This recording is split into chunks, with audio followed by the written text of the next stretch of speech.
रघुकुल रीति सदा चली आई, प्राण जाए पर वचन न जाए। पिता के वचन को रखने के लिए श्री राम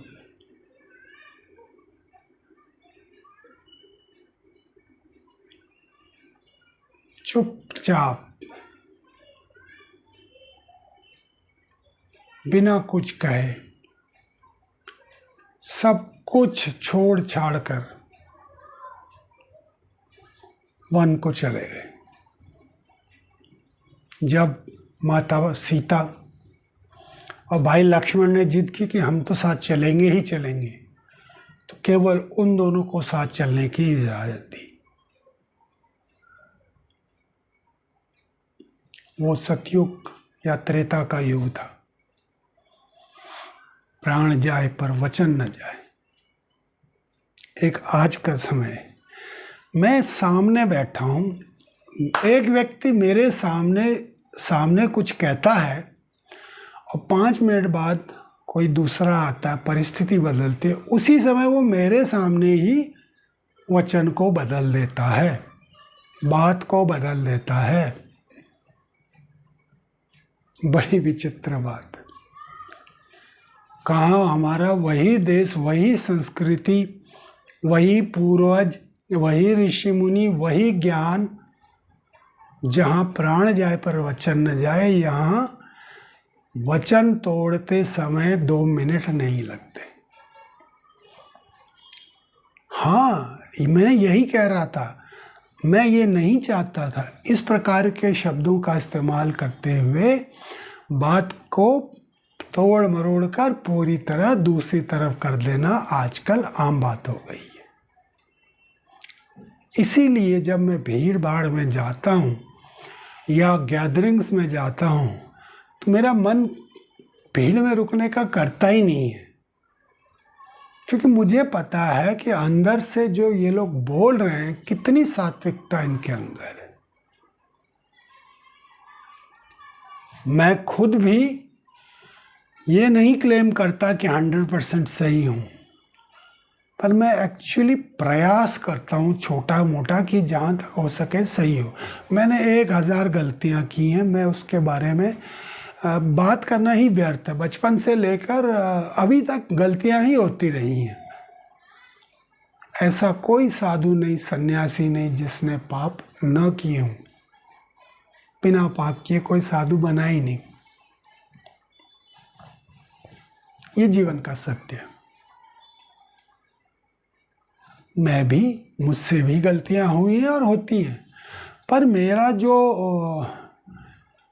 हृदय है कोशिश करता है कि मुझसे गलती ना हो जाए तो मैं विधाता से क्षमा मांग लेता हूँ। जाने भी हो जाती गलती और अनजाने भी हो जाती, लेकिन समाज में मैं देखता हूँ कि ज़्यादातर गलतियाँ जानबूझकर होती हैं।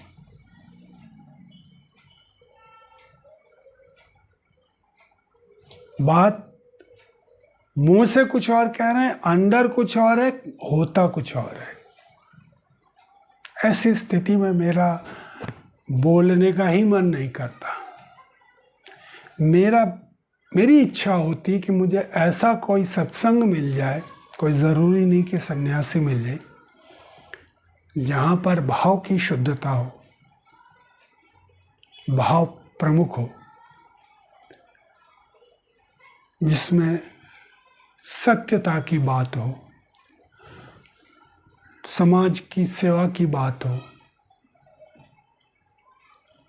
अभी मैं और ज़्यादा बोलूँगा तो मुझे खुद ही ऐसा महसूस हो रहा है मैं अपने बारे में ज़्यादा बोल रहा हूँ।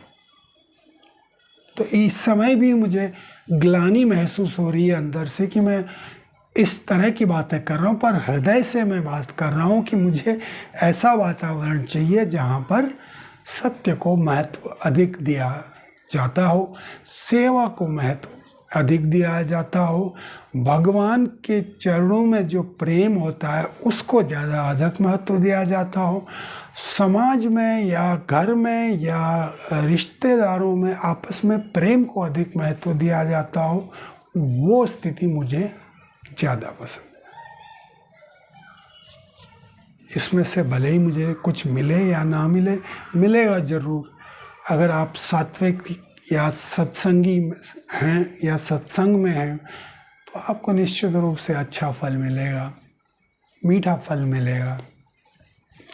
लेकिन जो ये वचन तोड़ने वाले हैं वो भी 2-2 मिनट में बहुत मुझे कष्ट पहुंचाते हैं, और मुझे लगता है कि मैं आउट ऑफ प्लेस हूँ, शायद मैं मिसफिट हूँ अपने आसपास के वातावरण में। लेकिन जीना तो हर हाल में होगा, कोई चाहे या न चाहे, जीना तो हर हाल में होगा। और हमें कोशिश करनी चाहिए कि भले ही हम समाज को न सुधार सकें, अपने आप को इतना मजबूत कर लें कि हम समाज की ठोकरों को सह सकें। मैं आपसे भी उम्मीद करता हूँ कि आप भी सत्संग का सहारा लें, अच्छे बने और वचनों को याद रखें कि कैसे भगवान श्री राम ने भले ही अपना सब कुछ गंवा दिया हो, पर सिर्फ पिता के वचन को निभाने के लिए अपना राजपाट छोड़कर 14 साल जंगल भी चले गए। और उसके पीछे और 50 तर्क और भी हैं कि वो देवता थे, रावण को मारने आए थे, और कई चीज़ें और थी। लेकिन फिर भी एक मार्ग जो उन्होंने दिखाया उसमें ये भी था कि प्राण जाए पर वचन न जाए। उम्मीद करता हूँ कि कुछ मेरी दशा का आपको आभास हुआ होगा, और आप भी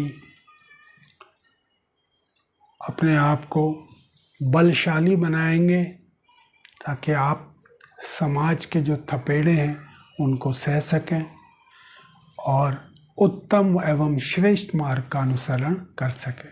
जय गुरुदेव।